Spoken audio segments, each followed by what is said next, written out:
Bonjour à tous, voici une capsule sur le facteur numéro 4, donc celui qu'on appelle le catalyseur. Je te rappelle qu'il fait partie de la liste des 5 facteurs qui ont pour but d'augmenter le nombre de collisions efficaces.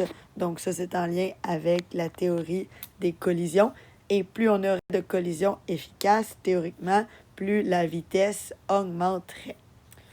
Donc, qu'est-ce qu'un catalyseur? D'abord, il faut comprendre qu'il existe deux types. Un catalyseur qui augmente la vitesse ou un inhibiteur qui ralentit la vitesse. Le catalyseur est une substance qu'on ajoute à la réaction. Là, le catalyseur va être présent au début et à la toute fin. Il ne sera donc pas partie prenante de la réorganisation des atomes. Qu'est-ce que je veux dire par là? Tu le sais que les réactifs, les liaisons vont se briser, puis ils vont se reformer pour former des produits. Donc, le catalyseur ne sera pas inclus dans la réorganisation finale des molécules. Donc, à la fin, il va être éjecté en tant que catalyseur.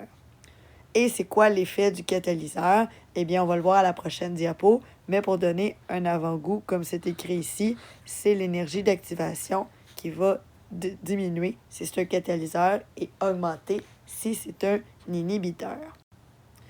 Donc, le meilleur exemple est juste ici. D'abord, on voit l'effet direct de la présence du catalyseur. Donc ici, c'est un réactif qui n'est pas soumis à un catalyseur. Il a donc deux immenses complexes activés à accomplir. Et tu peux le constater, l'énergie d'activation est vraiment difficile à atteindre pour ces deux réactions-là. Donc, deux énergies d'activation difficiles, ce qui fait que notre molécule de départ, l'ozone, très rarement va réussir à se transformer en dioxygène, même s'il y a la présence des rayons du soleil. Qu'est-ce qui se passe si j'ajoute un catalyseur? Le catalyseur ici, c'est le chlore. Pourquoi tu le sais que c'est le chlore? Parce qu'il est au début de la première étape et il est côté produit dans la dernière étape.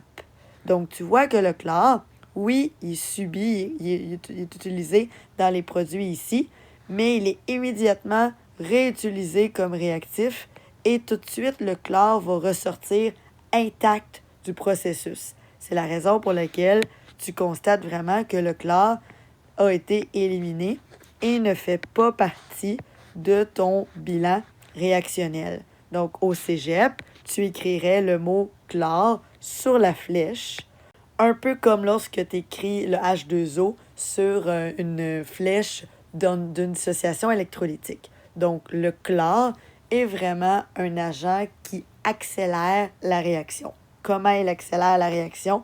Tu le vois graphiquement très bien. Il diminue les énergies d'activation, ce qui fait que les réactifs vont avoir besoin de moins d'énergie pour atteindre le complexe activé et donc moins d'énergie pour briser les liaisons en vue de devenir des atomes simples qui vont se réorganiser pour former des produits. Si tu es observateur, peut-être que tu penses que le O, ici, est un catalyseur. Fais attention, par contre, dans la définition que je t'ai donnée il y a un instant, pour être un catalyseur, il faut vraiment que tu sois un réactif de la première étape et un produit de la dernière étape de ton mécanisme réactionnel.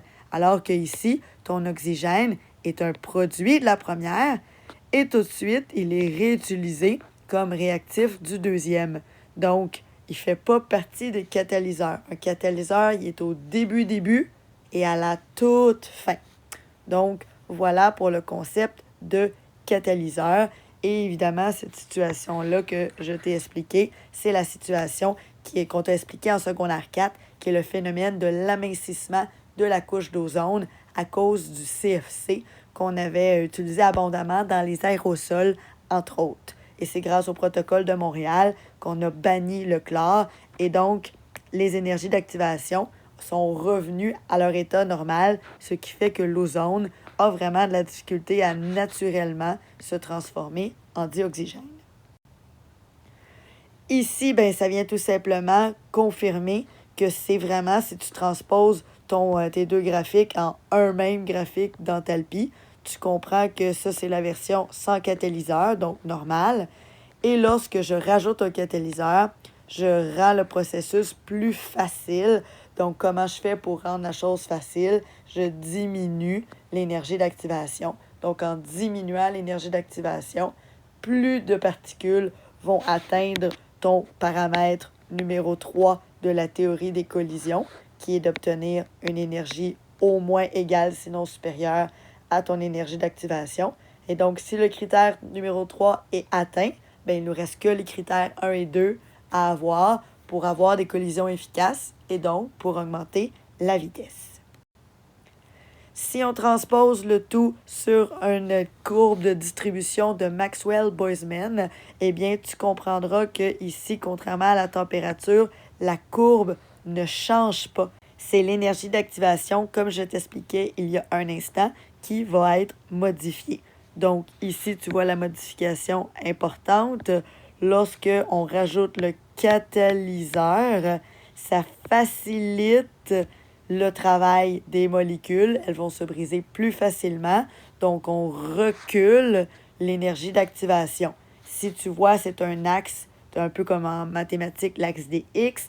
Donc, advenant ici où au départ, ça te prendrait 60% pour faire un examen. Si je te rajoute un catalyseur, donc par exemple, je te donne une vidéo YouTube avec les réponses de l'examen, et c'est comme si j'allais diminuer, puis j'allais faire en sorte que ça prendrait 40% pour réussir l'examen.